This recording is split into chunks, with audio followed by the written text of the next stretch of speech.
Om Namo Narayana. Welcome back. Today we are reading the Paramahamsa Upanishad. What is the path of the Paramahamsa yogis, and what are their duties? Was the question Narada asked on approaching the Lord Brahma, the Creator. To Narada, the Lord replied, the path of the Paramahamsas that you ask of is accessible with the greatest difficulty by people. They have not many exponents, and it is enough if there be one such. Verily, such a one rests in the ever-pure Brahman. He is verily the Brahman inculcated in the Vedas. This is what is the knowers of truth hold. He is the great one, for he rests his whole mind always in me, and I too, for that reason, reside in him. Having renounced his sons, friends, wife, and relations, etc., and having done away with the Shikha, the holy thread, the study of the Vedas and all works, as well as this universe, he should use the Kaipina, the staff, and just enough clothes for the bare maintenance of his body and for the good of all. And that is not final. If it is asked what this final is, it is as follows.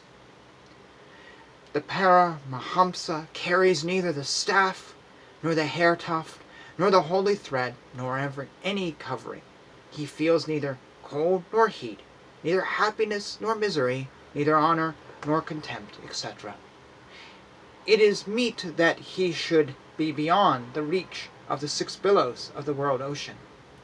Having given up all thought of calamity, conceit, jealous, ostentation, arrogance, attachment, or antipathy to objects, joy and sorrow, lust, anger, covetousness, self-delusion, elation, envy, egoism, and the like, he regards his body as a corpse, as he has thoroughly destroyed the body idea.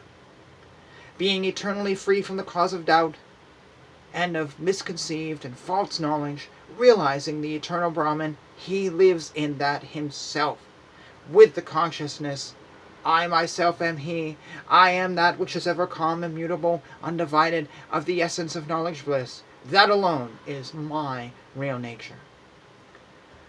That alone is his Shikha. That alone is his holy thread. Through the knowledge of the unity of the Jivatman with the Paramatman, the distinction between them is wholly gone too. This unification is his Sandhya ceremony. He who, relinquishing all desires, has his supreme rest in the one without a second, and who holds the staff of knowledge, is the true Ekambandi. He who carries a mere wooden staff, who takes to all sorts of sense objects and is devoid of jhana, goes to horrible hells known as the Maharavas. Knowing the distinction between these two, he becomes a Paramahamsa. The quarters are his clothing. He prostrates himself before none. He offers no oblation to the Pitris, blames none, praises none. The Sannyasin is ever of independent will. For him, there is no invocation to God, no valedictory ceremony to him, no mantra, no meditation, no worship. To him is neither the phenomenal world nor that which is unknowable. He sees neither duality, nor does he perceive unity. He sees neither I, nor thou, nor all this. The sannyasin has no home. He should not accept anything made of gold, or the like. He should not have a body of disciples, or accept wealth. If it be asked what harm there is in accepting them, the reply is, yes, there is harm in doing so. Because if a sannyasin looks at gold with longing, he makes himself a killer of Brahman. Because if the sannyasin touches gold with longing, he becomes degraded like a Chandala. Because if he takes gold with longing, he makes himself a killer of the Atman. Therefore the sannyasin must neither look at, nor touch, nor take gold with longing. All desires of the mind cease to exist, and he is not agitated by grief, and has no longing for happiness. Renunciation of attachment to sense pleasures comes, and he is everywhere unattached, in good or evil. He neither hates nor is elated. The outgoing tendency of all the sense organs subsides in him who rests in the Atman alone.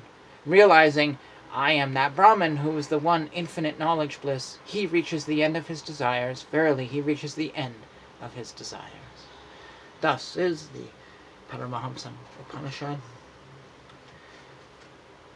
So that was a very intense definition of a title that I personally had never heard until I encountered Ramakrishna, as in the Ramakrishna in Vivekananda, because he is known as Paramahamsa Ramakrishna. And I was always told that Paramahamsa meant like a swan. That was it. He's like a swan. And never really thought about it too much. I could see that's the easy definition. But here we have an Upanishad clearly giving us what that really means and who can be a Paramahamsa and why that title is actually very rare. I was trying to think of another person while I was reading this who has a title, and the only one I know is Ramakrishna.